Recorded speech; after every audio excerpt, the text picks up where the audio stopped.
लिखते हैं कि हज़रत सल्लल्लाहु अलैहि वसल्लम ने हर एक काम का नमूना दिखला दिया है, वो हमें करना चाहिए। सच्चे मोमिन के वास्ते काफ़ी है कि देख ले वे कि ये काम हज़रत सल्लल्लाहु अलैहि वसल्लम ने किया है कि नहीं। अगर नहीं किया तो करने का हुक्म दिया है या नहीं। हज़रत इब्राहीम आपके जद्द अमजद थे और काबिल ताज़ीम थे, क्या वजह कि आपने उनका मौलूद ना करवाया। तो बहरहाल खुलासा ये कि मौलूद के दिन जलसा करना, कोई तकरीब मुनक़िद करना मना नहीं है, बशर्ते कि उसमें किसी भी किस्म की बिदअत ना हो।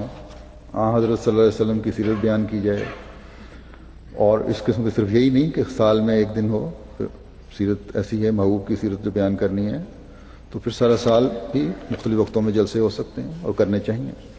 और यही जमात अहमदिया का तामुल रहा है, यही करती है।